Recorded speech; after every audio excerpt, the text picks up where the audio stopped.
Hi, everybody. I know a lot of you are going to work this morning, so I pray that you have a safe travel there and wonderful day at work and safe travel back home.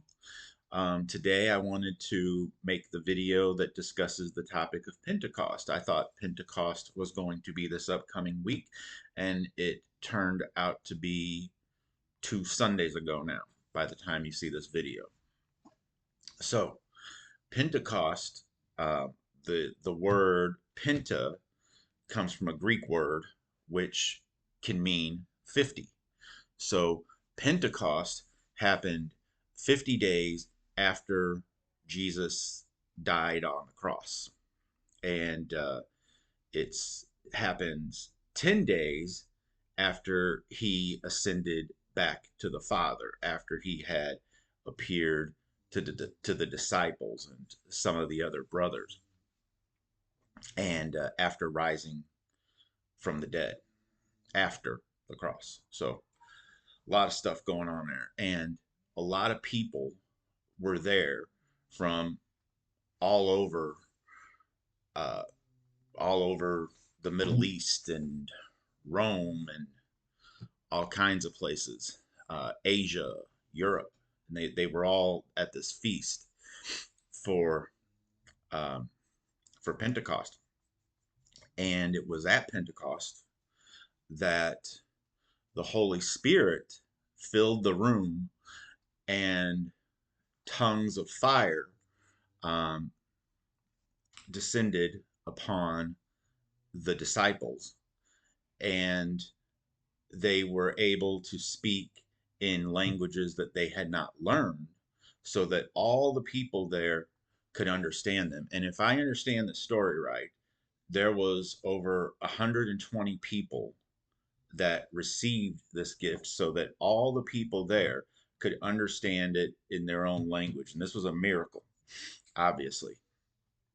And so all of these people were able to understand the disciples in their own language. So you got like 120 people speaking in different languages that they had not learned, and other people who were there from all over were able to understand them in whatever language they happened to speak.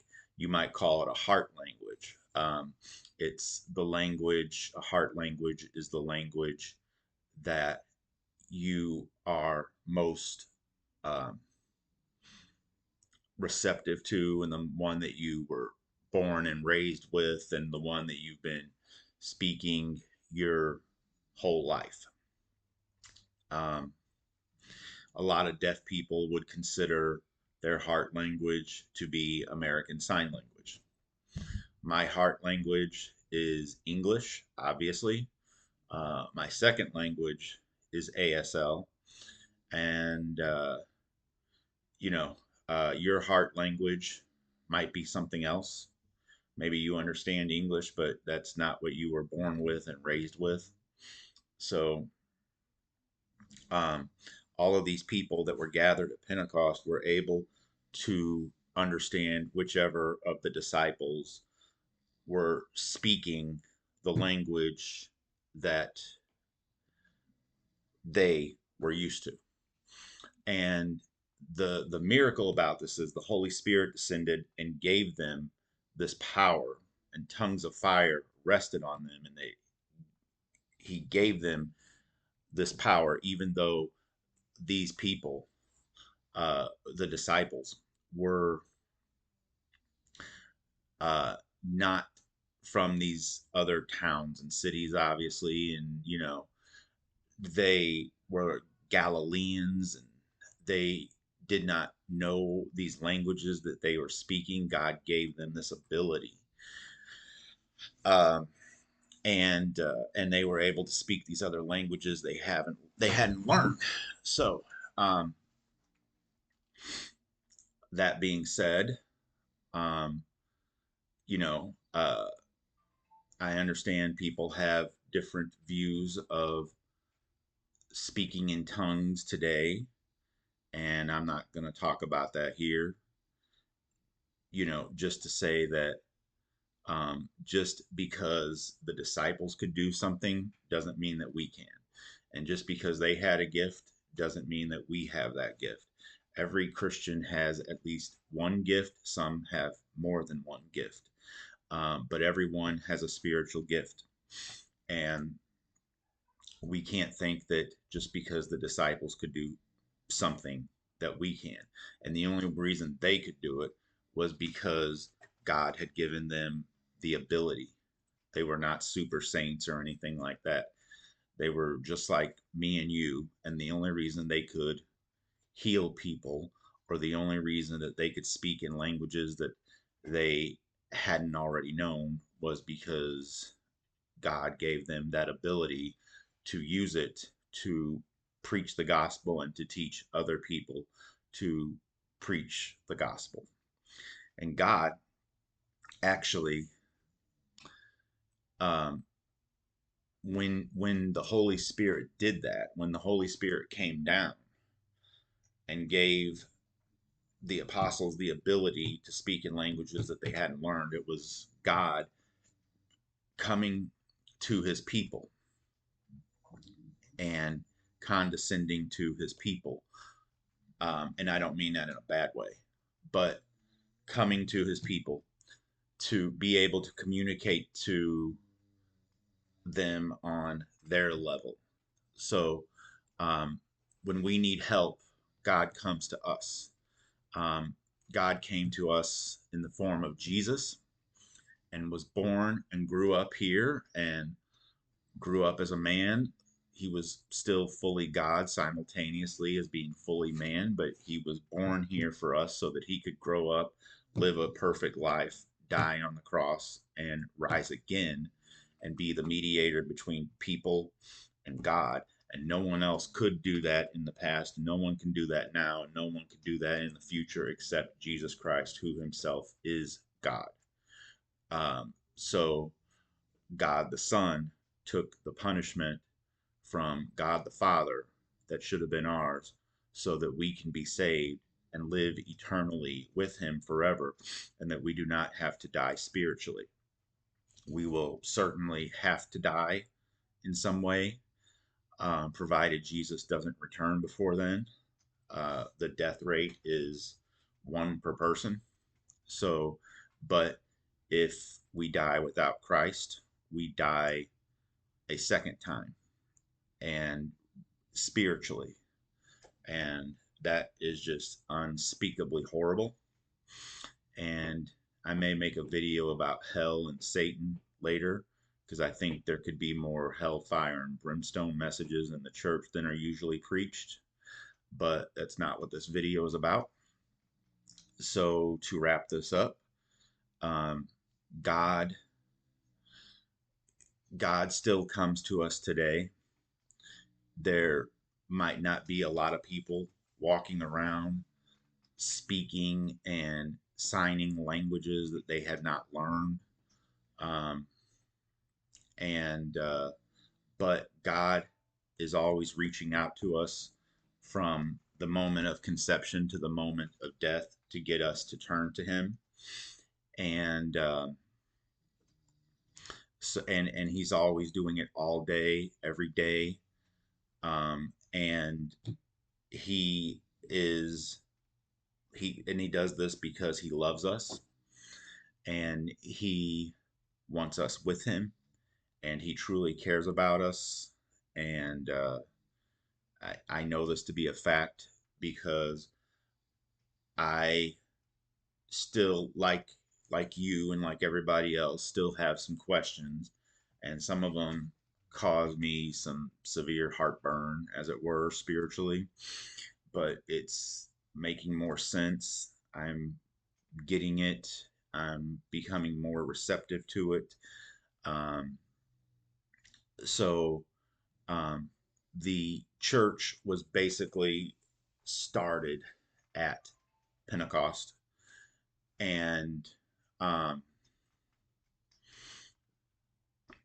so uh, it basically started there, then moved on and is continually moving throughout the world. The message of the gospel is still being preached today throughout the world, um, by by all Christians and of all denominations.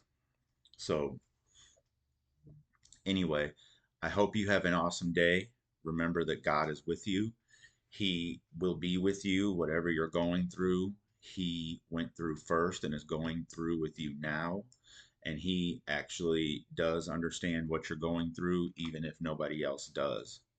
So if you're suffering, or you're had a family member that recently passed away, or you got a bad diagnosis from the doctor, or whatever it is, if you're going through something, God, He's there with you, you know. And I pray that you have a church full of godly Christian brothers and sisters that are weeping with you as you weep, and rejoicing with you as you rejoice. This is also another reason the Bible tells us not to forsake the gathering of ourselves together, and even more so as we see the day drawing near. And let us also focus on God, on His Word, on the essentials of the Christian faith, and not the non essentials.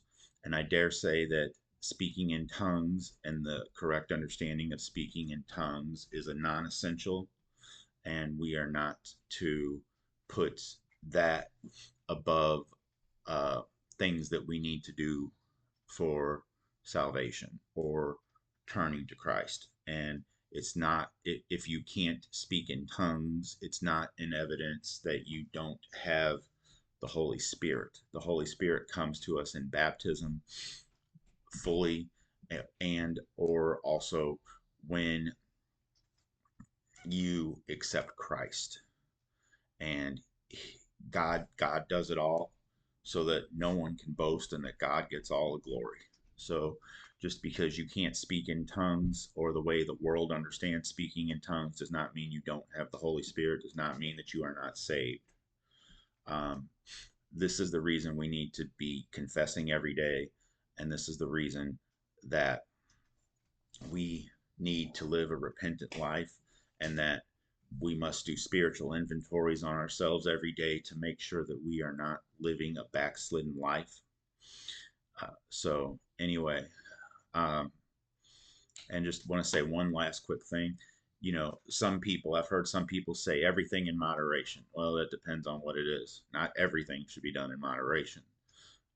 Lust should not be done in moderation, it should not be done at all. Um, I guess you could make an argument that alcohol could be drank in moderation. Not that it should, but it could, and it's not a sin to drink. But the alcohol today is made with an addictive chemical so that you'll buy more, so that you become addicted, so that you keep the alcohol businesses in business. And they don't care about you, they just want your money, so they put an addictive chemical in it. And so it doesn't matter what the proof is, it doesn't matter what the type of alcohol is. Uh, the alcohol of today is not like the alcohol of 2,000 plus years ago, where you had to drink it all day and half the night to get a little buzz. You can get drunk real fast on what is made today, and to get drunk is a sin. So it's better to just stay away from it. And so that way you don't have to worry about getting addicted, or ending up in the graveyard, ending up in jail, ending up in prison, ending up in a hospital, ending up in a rehab center. So just stay away from that. Um, you know, drugs, illegal drugs, street drugs, party drugs are not good in moderation. They are not good at all. Um, food is good in moderation, but it's not good to overeat. Everybody needs a rest, but we are to work, and it's and there are different types of work, but we are not to just lay around and not do anything and be slothful and lazy. So um, keep those things in mind. Um, I pray that you had an awesome Pentecost, and I pray that this week has been good for you, continues to be good for you. And sorry, this turned into a little mini sermon, but since it is Pentecost, we needed to discuss a lot of things. And there's a lot of things about Pentecost I didn't get into. I studied a lot for this video, so it's probably obvious. And there's a lot more that I could have said. So um, next year, if I'm still doing these videos next year when Pentecost rolls around again, I'll probably say what I said today and then add a few more things. So take care. God bless. And God is with you. He comes to you in His Word, His sacrament. Um, Anything you hear or see that's about Him that is biblically correct. God is always trying to get your attention, and sometimes God's trying to get your attention through other people or circumstances. So remember that, keep that in mind, and also, like I said in some of my other videos, if God is for us, who can be against us? I pray that that encourages you today. Take care. God bless.